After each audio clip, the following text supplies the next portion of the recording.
Jake Morrison stared at the planet below through the viewport of the horizon. The world looked beautiful from orbit. Purple forests covered most of the land, and 3 small moons hung in the sky like silver coins. He had been in space for 18 months now, and every new planet still made his heart beat faster. "Lieutenant Morrison, report to the briefing room," the ship's computer announced. Jake pushed away from the window and headed down the corridor. His boots made soft sounds on the metal floor. He was 28 years old, average height, with brown hair that was getting too long according to regulations. Back home in Colorado, he had been just another kid who liked looking at stars. Now he was a communications officer on humanity's furthest exploration mission. The briefing room was already full when he arrived. Captain Lisa Hayes stood at the front, her gray uniform crisp and perfect. She was a tough woman who had earned every promotion through hard work. Next to her stood Commander Ryan Cooper, the second in command, a tall man with serious eyes. "We've detected structures on the planet's surface," Captain Hayes said without greeting. "Large ones. This isn't a primitive civilization. The energy readings suggest technology that might be more advanced than ours."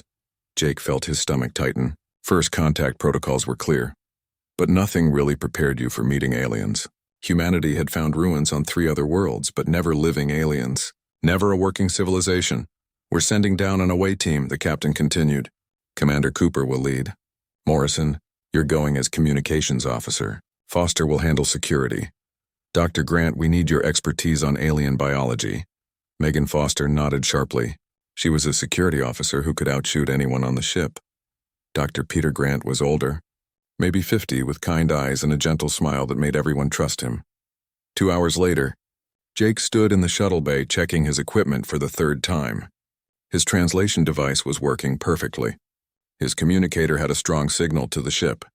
His hand shook slightly as he clipped everything to his belt. "First time meeting aliens?" Megan asked. She stood next to him, calm as always, her hand resting on her weapon. "Is it that obvious?" Jake said. "You've checked that translator 5 times, she said with a small smile. "Don't worry. I've got your back." The shuttle ride down was smooth. The planet's atmosphere was similar to Earth, maybe a bit more oxygen. Through the window, Jake watched the purple forest grow closer. Then he saw the city. It rose from the trees like something from a dream. Towers of crystal that caught the sunlight and threw rainbows across the sky. Buildings that seemed to float without support. Everything was elegant and alien and slightly frightening. "Landing site is clear," Commander Ryan said from the pilot seat. "Everyone stay sharp." The shuttle touched down in a clearing near the city. Jake's heart pounded as the doors opened. The air smelled sweet, like flowers he couldn't name. The gravity felt almost exactly like Earth. He stepped out onto alien soil for the first time in his life. "Spread out, but stay within sight," Ryan ordered. "Morrison, start recording everything." Jake activated his recording equipment. The translator hummed to life, ready to process any language it encountered. Dr. Grant knelt down to examine a purple plant. Megan kept her eyes on the tree line, alert for danger. They didn't have to wait long. Figures emerged from the forest, moving with purpose. Jake's breath caught. The aliens were tall, maybe 7 feet, with skin that shimmered between blue and violet. They wore armor that looked grown rather than made, organic curves that fit their bodies perfectly. They carried weapons that hummed with energy. "Hands visible," Ryan said quietly. "Nice and easy." Jake raised his hand slowly. The aliens surrounded them, at least 20 soldiers forming a circle, but they didn't attack. They just stood there waiting. Their faces were beautiful and strange.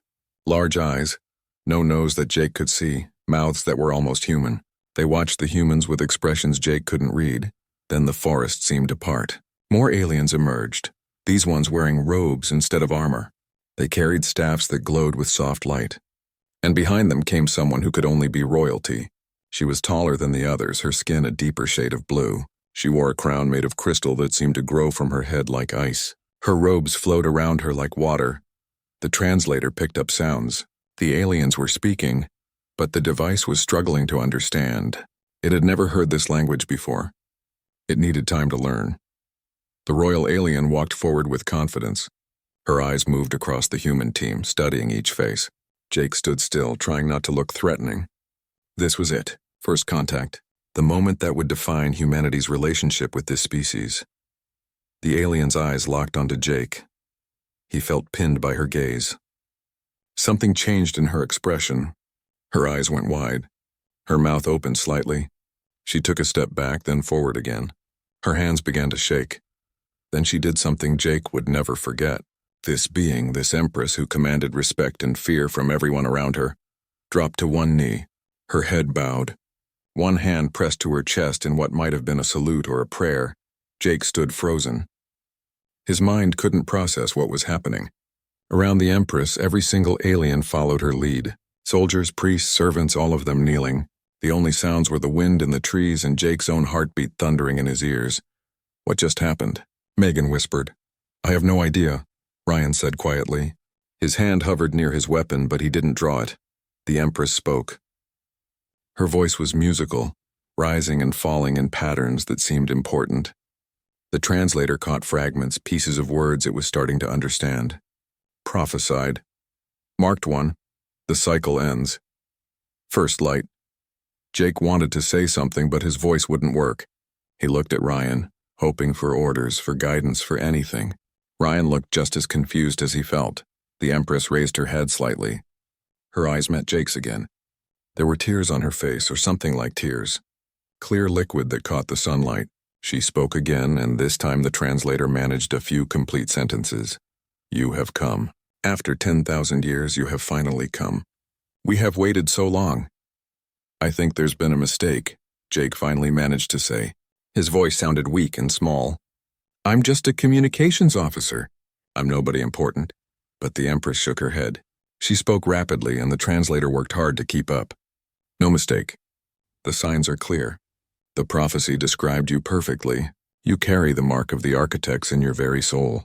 We can see it shining like a star. You are the one who will save us or watch us die. Jake felt the weight of her words settle on his shoulders like a physical thing. An entire civilization was kneeling before him. An Empress was crying, and he had absolutely no idea why. He was just Jake Morrison from Colorado. He liked coffee and old movies and looking at stars. He wasn't a savior. He wasn't anyone's prophecy. But looking at the hope and desperation in the Empress's eyes, he knew his life would never be simple again. Something had started here that he didn't understand. The alien saw something in him that he couldn't see himself, and whether he wanted it or not, he was now part of their story. The wind blew across the clearing, carrying strange scents from the purple forest. Two civilizations faced each other across a gulf of confusion and hope. And Jake Morrison, ordinary human, stood at the center of it all, trying to understand why an alien Empress had knelt before him. The palace was even more beautiful inside than outside. Jake walked through halls made of crystal that seemed to sing when light passed through them. The aliens had separated him from his team, though he could see Ryan, Megan, and Dr. Grant in a different room through the transparent walls. They were being served food and drink. At least they were being treated well. Two guards walked on either side of Jake. They hadn't touched him or threatened him. They just guided him deeper into the palace. His boots made no sound on the smooth floor. Everything here seemed designed to be beautiful. Even the air tasted clean and fresh. They brought him to a massive chamber. The ceiling was so high Jake couldn't see the top. A throne sat at the far end, carved from a single piece of blue crystal. Around it stood perhaps 20 aliens, all wearing elaborate robes. These must be the important people, the ones who made decisions. The Empress sat on the throne. She had changed her clothes. Now she wore white robes that seemed to glow from within. Her crown had been replaced with a simpler band of silver. She looked tired and hopeful at the same time. Please sit, she said. The translator was working better now. It had learned enough of her language to make real sentences. Her voice was gentle, not commanding. A chair appeared, carried by two servants. It looked like it had been made for humans, the right size and shape. Jake sat down carefully. His hands were sweating. I am Empress Vailora, the alien said. I rule the Shial Empire, which spans 214 worlds. I have led my people for 37 years, and I have been waiting for you my entire life. My name is Jake Morrison, he said. I'm from Earth. I'm a lieutenant in the Space Corps. I'm really not anyone special. One of the old aliens stepped forward. He had gray skin instead of blue, and his eyes were cloudy with age. You are special, he said firmly. Even if you don't know it yet. Let me tell you a story. The old alien's name was Kelinar. He was a keeper of history. a person who remembered the old stories and kept them alive. He began to speak and Jake listened. 10,000 years ago, the Shial were a young species. They had just learned to make fire and grow crops. They lived in small villages and looked at the stars with wonder. Then the architects came. Nobody knew where the architects came from or what they really were. They appeared like gods with power beyond understanding. They looked almost like the Shial, but taller, brighter, perfect. The architects stayed for one generation. They taught the Shial many things. How to build better tools, how to understand mathematics, how to heal the sick. But more than teaching, they changed the Shial themselves. They altered their bodies at a level too small to see, changing the very building blocks of life. They made the Shial smarter and stronger. They gave them longer lives. When the architects left, they made a promise. They said that one day, when the Shial needed help most, someone would come from beyond the known stars. This person would carry the mark of the first light, the same energy that flowed through the architects themselves. This person would be the key to either salvation or destruction. For 10,000 years we have waited, Kelinar said. We carved the prophecy in stone. We passed it down through every generation. We watched the stars hoping to see the sign. And today you arrived. Jake felt sick to his stomach. But I'm just human. We don't have any connection to your architects. We never met them. We're just ordinary people. Dr. Grant's voice came through Jake's communicator. The old scientist had been given permission to join the conversation. He walked into the chamber, his eyes wide with wonder. Jake, I've been talking to their scientists. You need to hear this. Peter Grant was excited in a way Jake had rarely seen. The scientist pulled out his tablet and showed Jake a screen full of numbers and graphs. They showed me their genetic code. The Shial have markers in their DNA that shouldn't be there naturally. Evidence of deliberate engineering. And Jake, when they scanned you, they found similar markers in human DNA. That's impossible, Jake said. Nobody has ever engineered humans. Not recently, Peter said.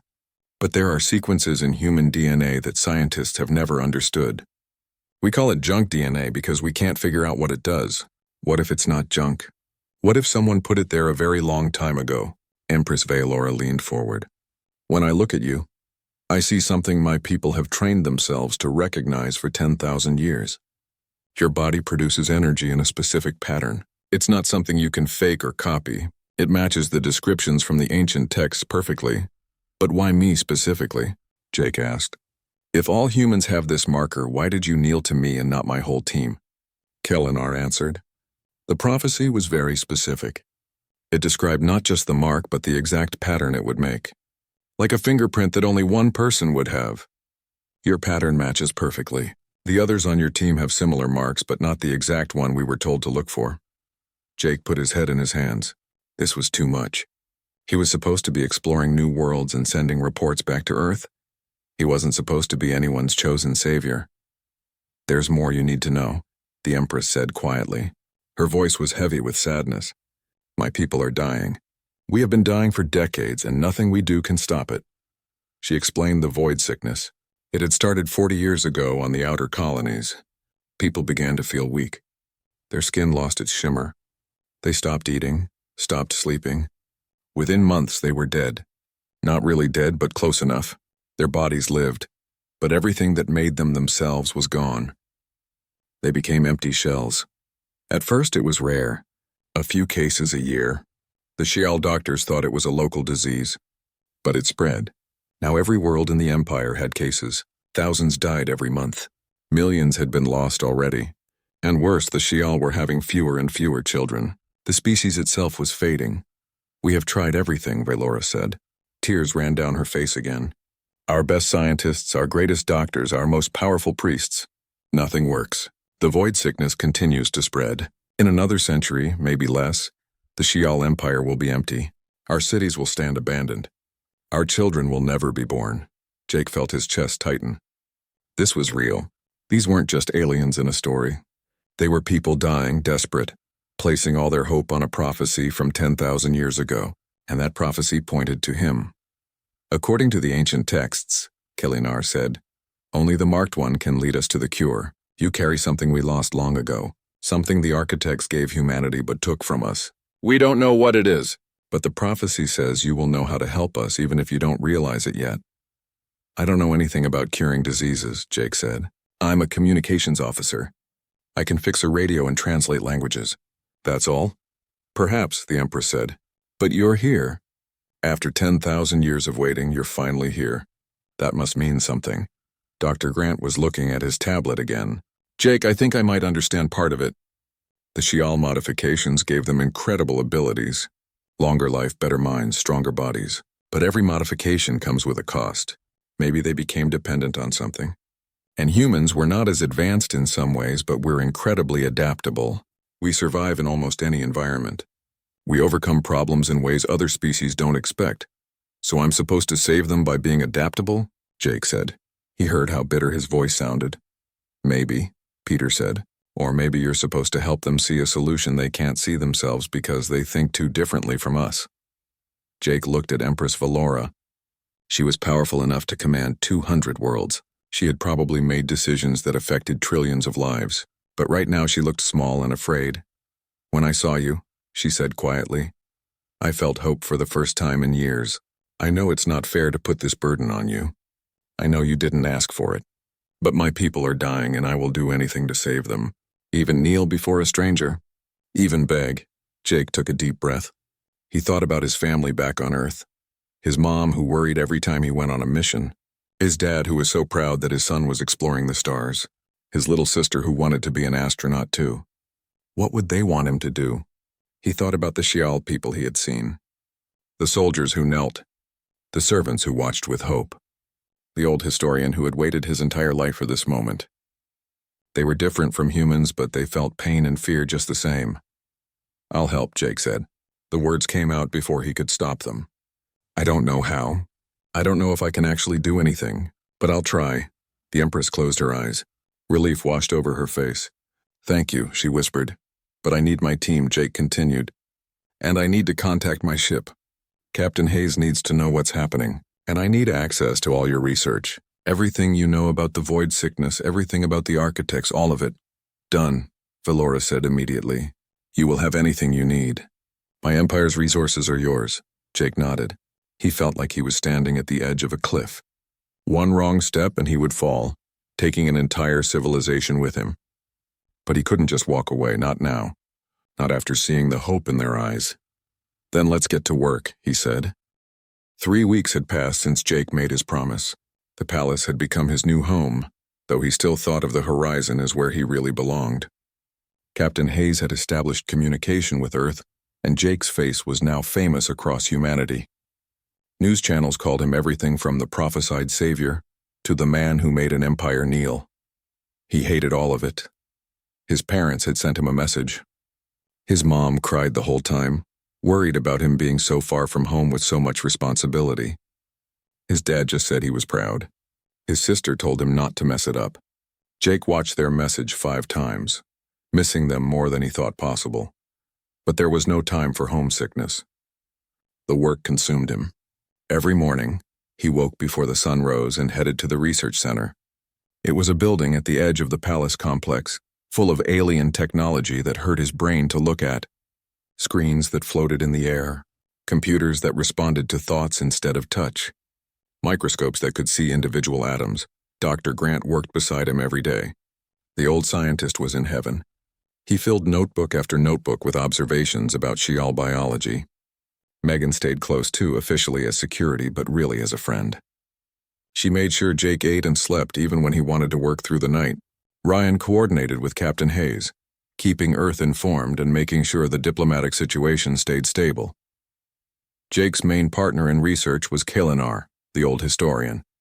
Despite his age, the Shial scholar had a mind that never stopped working.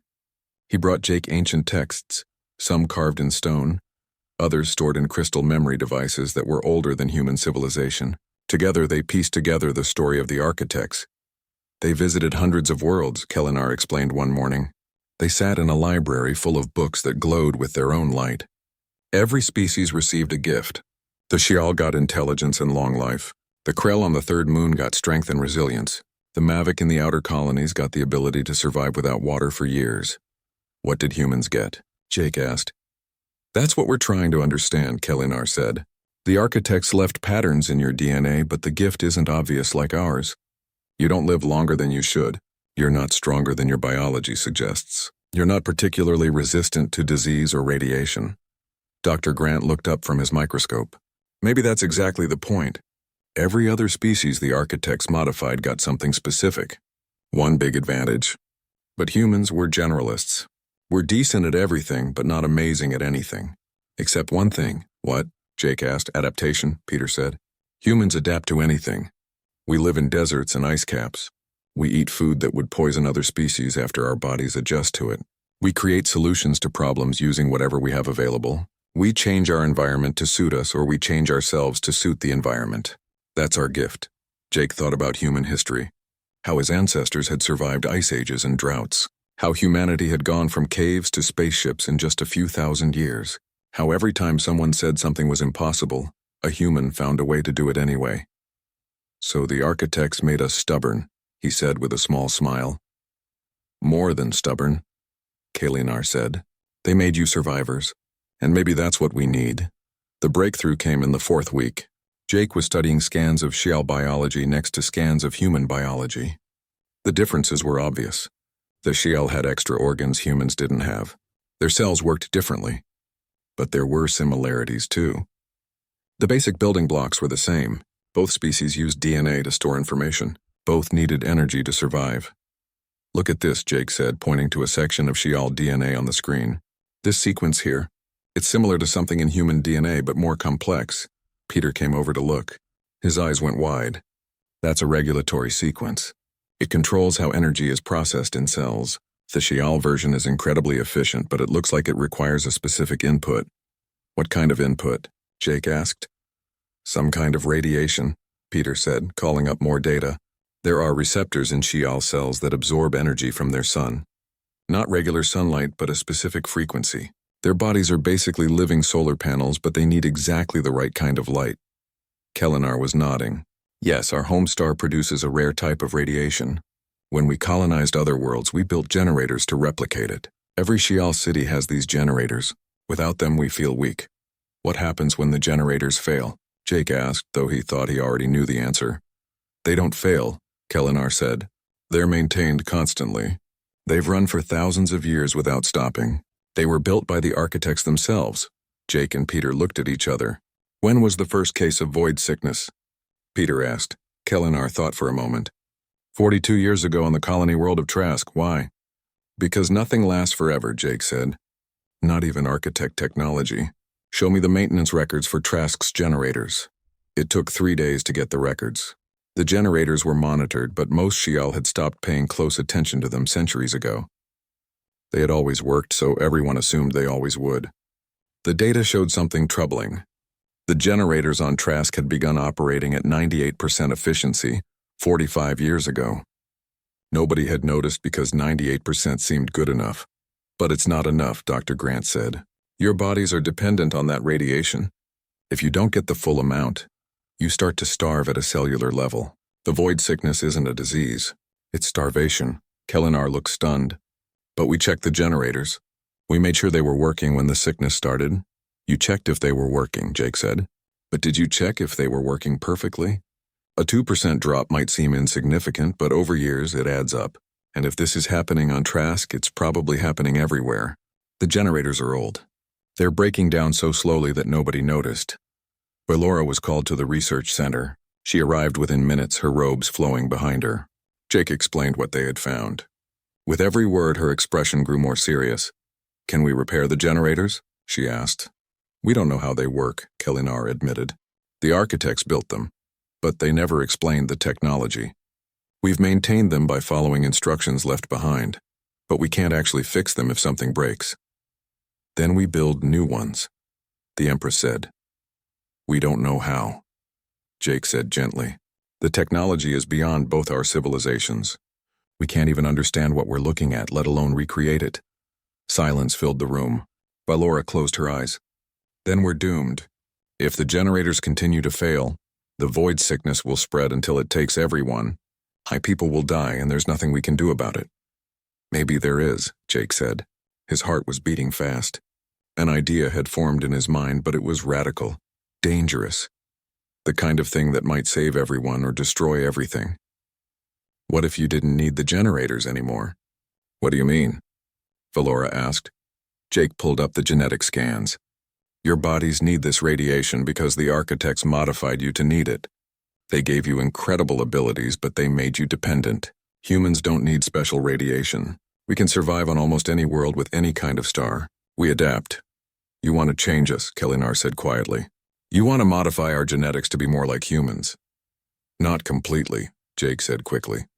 You'd still be Shial, but we could incorporate some human adaptability markers into your DNA, make you less dependent on the specific radiation. Your bodies would learn to use regular sunlight or even artificial light. You'd still be yourselves, but you'd be able to survive without the generators. Dr. Grant was nodding enthusiastically. It could work. We'd need to be very careful, very precise. But the principle is sound. We're not replacing your biology, just adjusting it, like tuning an instrument. This has never been done before, Valora said. The architects did it, Jake pointed out. They modified both our species. We know it's possible. But we're not architects, Kelinar said. We're just people trying to understand technology we barely comprehend. What if we make a mistake? What if we make things worse? Jake had no answer for that. It was the question that kept him awake at night. What if he was wrong? What if his idea killed people instead of saving them? The weight of that possibility made him feel sick. But Megan, who had been listening quietly, spoke up. What's the alternative? Let everyone die slowly while you wait for a better solution? Sometimes you have to take a risk. Valora looked at each of them in turn. Then she looked at Jake. You really believe this will work? I believe it's the best chance we have, Jake said honestly. I can't promise it will work. I can't promise there won't be problems. But I think the architects put those markers in human DNA for a reason. Maybe this is why. Maybe they knew that someday your people would need what our people have. The Empress was quiet for a long time. Jake could see her thinking, weighing possibilities, calculating risks. She was responsible for billions of lives. The decision she made now would affect all of them. How do we start? She finally asked. Relief flooded through Jake. Carefully. We start with computer simulations. We model what would happen if we made specific changes. We test and retest until we're confident. The first test subject was a scientist named Erisan. She was young for a Shial, only 60 years old with bright blue skin and eyes full of courage. She volunteered knowing that she might die. The treatment could fail. Her body might reject the changes. But she wanted to help her people, and she trusted Jake's research. Jake watched through a window as Dr. Grant and the Shial medical team administered the genetic therapy. It was done through injection. Billions of tiny machines that would enter her cells and rewrite specific sequences of DNA. The process took 3 hours. Erisan lay still the entire time, her eyes closed, her breathing steady. When it was over, she opened her eyes and smiled. I feel fine, she said. Actually, I feel good, strong. But they wouldn't know if it really worked for days. The changes needed time to take effect. Erisan stayed in the medical center under constant observation. Jake visited her every day. They talked about science and life and what it meant to be part of something bigger than yourself. She told him stories about growing up on a Shial colony world. He told her about Earth, about mountains and oceans, and the first time he saw a rocket launch. On the 4th day, Erisan started to feel tired. Jake's heart sank. This was it. The treatment was failing. She was going to die, and it would be his fault. But Dr. Grant had a different opinion. Her body is adapting. The fatigue is normal. She's rebuilding her cells to work differently. It's like training a muscle. It hurts at first, but then you get stronger. Grant was right. On the 6th day, Erisan felt better. On the 8th day, she was full of energy. They ran tests. Her cells were absorbing energy from regular light now, not just the special radiation. She could survive without the generators. It worked, Jake said. He felt like crying from relief. It worked. Erisan agreed, laughing. I can feel the difference. I'm not dependent anymore. I'm free. 3 more volunteers took the treatment. All of them had the same results. Temporary weakness followed by improvement. The therapy was working. Jake allowed himself to hope that maybe, just maybe, he could actually help save the Shial people. Then General Thorax made his move. It happened fast. Thorax had been building support in secret, gathering loyal soldiers, convincing people that the genetic changes were wrong. He claimed that Jake was destroying the Shial, not saving them. He said the Empress had betrayed her people by trusting an alien. The attack came in the middle of the night. Jake woke to alarms blaring. Megan burst into his room, weapon drawn. "We need to move, now." "What's happening?" Jake asked, already pulling on his boots. "Coup attempt. Thorax is trying to take the palace. He's got at least 1,000 soldiers with him." They ran through corridors lit by emergency lights. Explosions echoed from somewhere above. The palace was under attack. Ryan met them at an intersection along with a group of royal guards loyal to the Empress. "Where's Valora?" Jake asked. "Moving through the escape tunnels," Ryan said. "She needs protection." "Morrison, you're with me. We're going after her." Jake wanted to argue that he wasn't a soldier, but there was no time. They descended into tunnels beneath the palace, old passages carved from stone. The air was cool and damp. Their footsteps echoed off the walls. They found the Empress with only 2 guards. She was trying to get to a safe house on the edge of the city. Her white robes were dirty from crawling through the tunnels. Her crown was gone. She looked small and frightened, nothing like the powerful leader who commanded an empire. "Lieutenant Morrison," she said when she saw Jake. Relief crossed her face. "We need to keep moving," Ryan said. "Thorax's forces are searching the palace. They'll figure out you came down here eventually."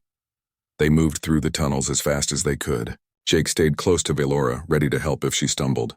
Behind them, they could hear shouts. The soldiers were in the tunnels now, searching. A blast door ahead of them had been sealed. One of the guards worked to open it while the others kept watch. Time seemed to move slowly. Jake heard footsteps getting closer. Voices shouting in the Xiao language. The door opened. They rushed through and sealed it behind them. But they had lost one of their guards in the confusion. Now it was just Ryan, Megan, 2 Xiao guards, Jake, and the Empress.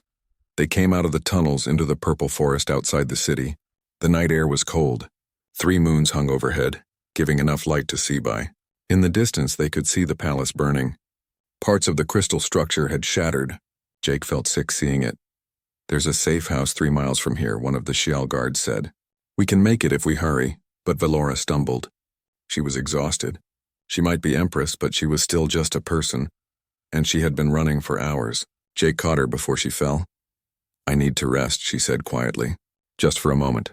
They found shelter in a cave hidden by trees. Ryan and the guards kept watch outside. Megan sat near the entrance, weapon ready. That left Jake and Valora alone in the darkness. "I'm sorry," Jake said. "This is my fault. If I hadn't suggested the genetic changes, Thorax wouldn't have had a reason to rebel." "No," Valora said firmly. "This is not your fault. Thorax is afraid of change. Many of my people are. They would rather die as Xiao than live as something different. I understand their fear, but I cannot let it destroy us." She looked at him in the dim light. "When I knelt before you, I wasn't just following prophecy. I was desperate. I had tried everything to save my people. Nothing worked. When I saw you, I wanted so badly to believe that you were the answer, so I surrendered my pride. I knelt, I begged. Because what is pride compared to the survival of my species? But what if I'm wrong?" Jake asked. "What if the treatment has side effects we haven't seen yet? What if I'm making things worse?" "Then at least we tried," Valora said. "At least we fought instead of accepting death. Jake, you don't understand how much courage it took for Erison and the others to volunteer. They knew they might die. But they believed in you. They trusted your research. You've given my people hope for the first time in decades." Jake felt tears on his face. He was so tired, so scared. He had never wanted this responsibility. He just wanted to explore space and send reports back home. Now an empire was tearing itself apart and people were dying, and it was all connected to him. "I don't know how to fix this," he admitted. "I'm not a leader. I'm not a savior. I'm just a guy who's good with radios and languages. I don't know what I'm doing." Valora put her hand on his shoulder. Her touch was warm. "None of us know what we're doing, Jake. We're all just trying our best and hoping it's enough. The difference is that you're trying. You could have walked away. You could have said this wasn't your problem. But you stayed. You worked. You cared. That's all anyone can ask." Ryan appeared at the cave entrance. "Captain Hayes just contacted me. The Horizon is sending reinforcements. She's also sent word to the other Xiao military units. Most of them are staying loyal to the Empress. Thorax has maybe 2,000 soldiers. We have tens of thousands." "Then why do I feel like we've already lost?" Valora asked quietly. "Because violence has already started," Jake said. Even if we win, people have died. The Empire is split. How do you come back from that? Carefully, Ryan said. One step at a time. And first we need to survive the night. They stayed in the cave until dawn. Jake dozed but didn't really sleep. His mind kept spinning with questions and fears. When light finally came through the trees, they started moving again. The safe house was only a mile away now. They made it without being discovered. The safe house was a small building that looked like a simple forest cabin from outside. Inside, it was full of advanced technology. Communication equipment, supplies, weapons. Captain Hayes appeared on the screen. Lieutenant Morrison, Empress, I'm glad you're safe. We've secured the landing zone. Loyal Shial forces are pushing back against the rebels. This should be over soon. What about casualties? Valora asked. Unknown yet, Hayes admitted. But I won't lie to you. There have been deaths on both sides. Valora closed her eyes. When she opened them again, Jake saw a hardness there that hadn't been present before. I want to address my people. All of them. Both those loyal to me and those who follow Thorax. Your Majesty, that's not safe, one of her guards protested. I don't care about safe, Valora said. I care about ending this before more people die. Jake, will you speak with me? Me? Jake said. What would I say? The truth, Valora said. Tell them why you're trying to help. Tell them what you really are. Not a prophesied savior. Not a divine being. Just a person who saw others in trouble and decided to help. Maybe if they see your humanity, they'll understand. Jake thought about it. He thought about Arisan and the other volunteers. He thought about the Shial children who would never be born if the void sickness continued. He thought about the people fighting in the streets over whether to accept help or die with pride. Okay, he said. I'll speak. But I can't promise it will help. Neither can I, Valora said. But we have to try. They set up the broadcast equipment. Within an hour, they were ready. The signal would reach every Shial world in the Empire. Billions of people would be watching. Jake's hand shook as he stood in front of the camera. He had no speech prepared. He just started talking. He told them who he was. Just Jake Morrison, a kid from Colorado who liked looking at stars. He told them about seeing the Shial city for the tea.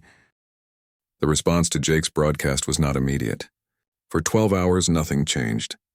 The fighting continued.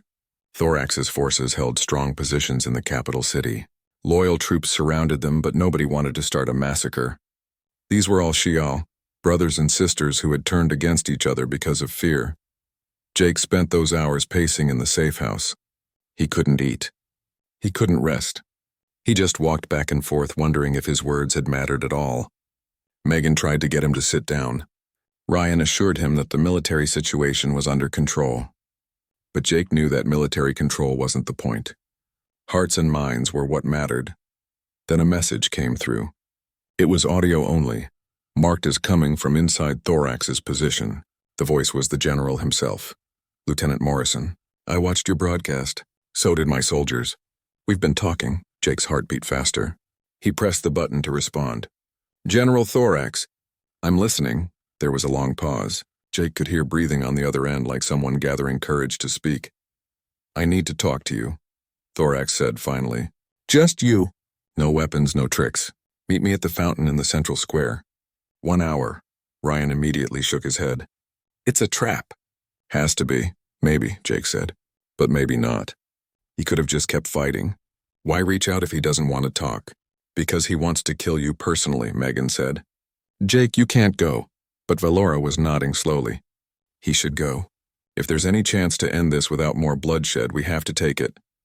I'll go with him, Ryan said. Security at a distance? No, Jake said. He said just me. If I show up with backup, he'll think I don't trust him. And right now, trust is all we have. It was a long argument, but Jake won in the end. He left the safe house alone, walking through the purple forest toward the city. The trees were beautiful in the morning light. Birds that weren't quite birds sang songs that hurt his heart with their strangeness. He tried to memorize everything, just in case this was the last walk he ever took. The city was damaged but still standing. Scorch marks blackened the crystal walls. Broken glass covered the streets. But it was quiet now. The fighting had stopped. Soldiers from both sides watched Jake walk through the streets, but nobody tried to stop him.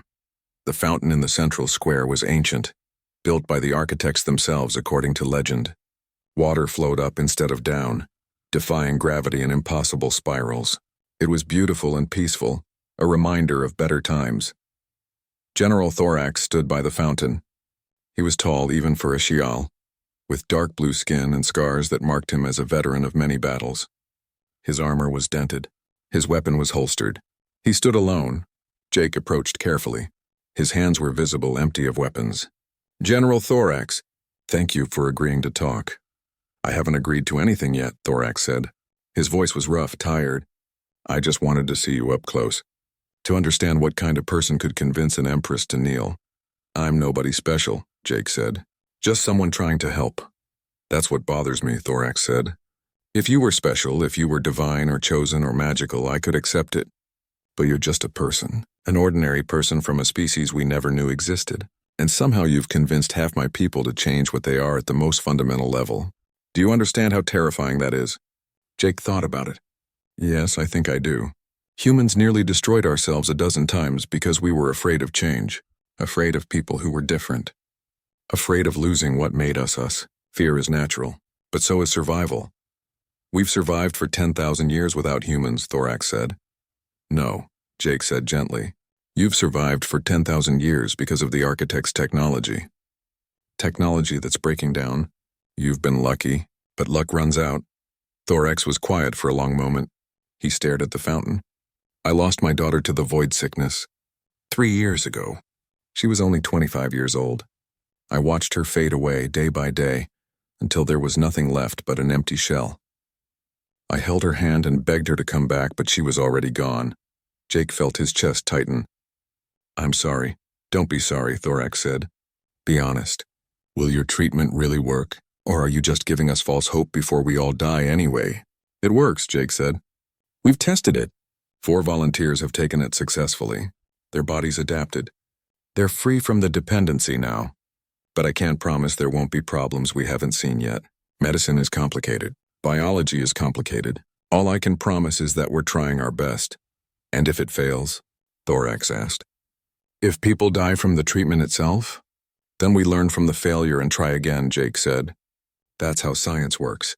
You test, you fail, you adjust, you test again. It's not perfect. But it's better than doing nothing while everyone dies." Thorax turned to look at Jake directly. His eyes were full of pain. "You know what the hardest part is? I want to believe you. I want to think that you can save us. But believing means accepting that my daughter died for nothing, that if we had met you 3 years ago, she might still be alive. How do I live with that?" Jake had no easy answer. "You live with it by making sure nobody else has to lose their daughter. You honor her memory by helping the living survive. That's all any of us can do. Remember the dead and fight for the living." "You talk like you've lost someone," Thorax said. "Not like you have," Jake admitted. "But I've lost friends in space accidents. People I trained with who didn't make it back. And every time, I wondered if there was something I could have done differently, some way I could have saved them. Eventually I learned that sometimes bad things happen and it's not anyone's fault. We just do our best and hope it's enough." Thorax sat down by the fountain. Jake sat down next to him. They didn't speak for a while. They just listened to the water and watched the morning light paint colors across the crystal buildings. "My soldiers are afraid," Thorax said finally. "They're afraid that if we change our genetics, we won't be Shial anymore. That we'll become something else, something lesser." "Change doesn't make you lesser," Jake said. "It just makes you different. Humans have changed over thousands of years. We used to be shorter, weaker, less intelligent. We adapted to our environment over and over again. But we're still human. We still remember our history. We still have our culture. Changing your body doesn't change your soul." "You believe in souls?" Thorax asked, surprised. "I don't know," Jake said honestly. "But I believe in the things that make us who we are. Memories, love, hope, fear. Those things don't live in your DNA. They live in your mind and heart. The treatment I'm offering won't touch those. You'll still be you, just a version of you that can survive." Thorax stood up. Jake stood too, not sure what was coming next. The general could attack him, could arrest him, could execute him right here in the square. Jake had taken a huge risk coming here alone. Instead, Thorax held out his hand in the human gesture of greeting. "I don't trust easily, and I don't trust you yet, but I'm willing to listen more. Will you and the Empress meet with me and my advisors? No fighting, just talking." Jake took his hand. The general's grip was strong. "Yes, we'll talk as long as you need." The meeting took place that afternoon in a neutral building. The Empress sat across from General Thorax. Jake sat next to Valora. Ryan and Megan stood guard. Thorax brought 3 of his top officers and a scientist who had been advising him.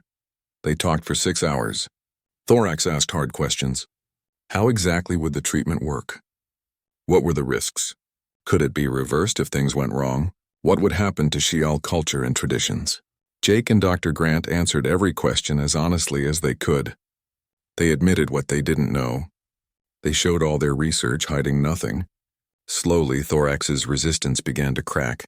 The turning point came when Erisan, the first volunteer, joined the meeting. She spoke directly to Thorax. "I took the treatment knowing I might die, but I didn't die. I'm healthier now than I've been in years, and I'm still Shi'al. I still remember my mother's songs. I still love the taste of Kalana fruit. I still pray to the same gods. The only thing that changed is I don't need the generators anymore. That's not losing my identity. That's gaining freedom." Thorax looked at her for a long time. Then he nodded slowly. "I want to take the treatment myself. If it's safe enough for my people, it's safe enough for me. I'll be your next test subject." Jake wanted to argue, to say they needed more time, more testing, but he saw the determination in Thorax's eyes. The general needed to prove to himself and his followers that the treatment was safe, and maybe he needed to feel like he was doing something to honor his daughter's memory. "Okay," Jake said. "We'll prepare everything carefully. You'll be monitored every second. At the first sign of problems, we stop." The treatment was administered the next day. Jake watched nervously as the tiny machines entered Thorax's bloodstream. The general lay still, his face calm. He had faced death in battle many times. This was just another fight. The treatment went well. Thorax experienced the same temporary weakness as the other volunteers, but he pushed through it. Within a week, he was stronger than ever. And more importantly, he was convinced Thorax spoke to his followers. He told them he had been wrong. That change wasn't death, it was transformation. That accepting help from humans didn't make them weak, it made them smart. One by one, his